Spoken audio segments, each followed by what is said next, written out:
What industry is a lot shadier than it seems? My dad knows a story from someone who works for a nationwide grocery chain. They have to deal with an Italian mafia to import balsamic vinegar. More businesses than you think have to deal with mafiosos and gangsters.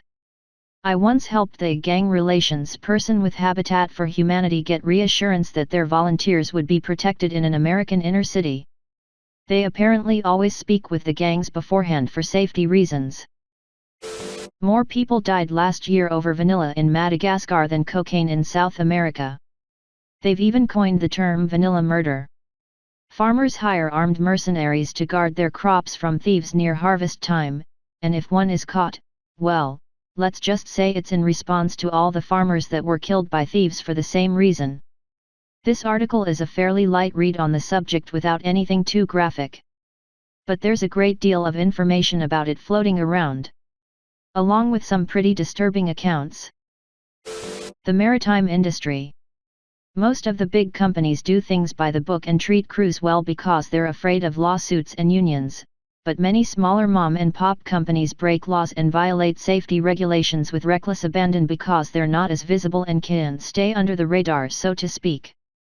It's very common for a small company to ask a captain/crew to do something illegal and dangerous in order to increase profit, and for the captain/crew to comply out of fear of losing their jobs. And that's just the U.S. maritime industry. Sailors from poorer nations who work on ships are often fed little more than rice and cheap ramen for months at a time and paid pennies for their back-breaking work. I love running tugs for a living, but the industry as a whole is rife with shady business. If it falls under maritime, but I took one look at the job listing for a cruise ship and now I tell all my co-workers to never take a job with one. I'm a stagehand and theater technician.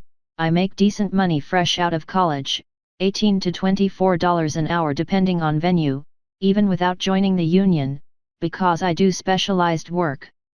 Looked into a lighting tech spot on a cruise ship, and I'd be getting minimum wage working 50 hours and 7 days a week. Wi-Fi on board costs money out of my paycheck.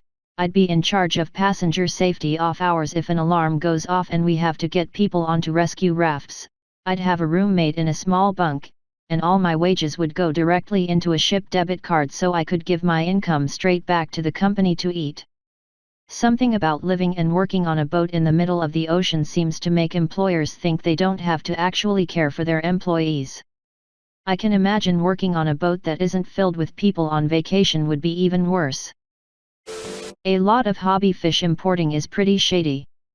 You have farms of certain types of fish like bettas in some areas of the world that are run with the fish in horrible conditions. Which is why a lot of the ones you get in a major chain store are sick before you even bring them home. The stores will blame the fish being stressed, but I've ordered and received hundreds of fish from small breeders/sellers and outside of Cory catfish that really enjoy committing suiciding by poisoning their own water. The fish arrive healthy and fine. Outside of boutique fish farming, the way some wild fish are caught is just horrible.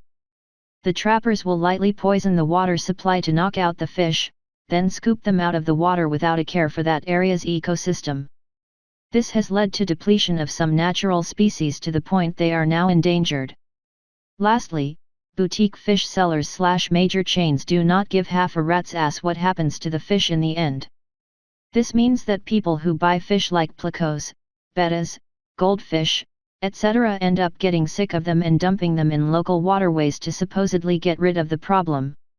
So in some areas, these fish have completely destroyed the local water ecology because, like other invasive land species, they were never meant to be there. One of the worst offenders is the lionfish in Florida. It's venomous and has no natural predators, so its population has exploded out of control. The same is true of plecos and goldfish. Basically, releasing fish into the wild is a terrible idea. Releasing any animal into the wild can have disastrous consequences, but fish are being released into a very limited ecosystem and outside of a few diseases. If they can adapt to the water and have no predators, they will survive and breed incredibly quickly. I love my fish, I love the hobby, and there's a lot of value to it, as global warming may make things like reef tanks a valuable source of coral in the future. But there's also a lot of bad to it. Rating services like Yelp. Refuse to advertise and your good reviews magically get rearranged. Hey, look, if you want to do that and be transparent, I get it. But most every business owner knows how scummy this is, and most clients just have no idea. I have a business that isn't something that would usually be looked for on Yelp. They called and I just froze. Luckily I do long-term rentals and was sold out. Explained I wouldn't have an opening for months, they seemed to leave me alone. Yet they have my business on the front page of Google search, under the wrong category. I read an article a few months ago about a pizza place that Yelp tried to screw over. When rating services like Yelp first started popping up, the owner thought it was a good idea and encouraged customers to leave reviews. He would regularly check reviews. Yelp eventually reached out to make a deal.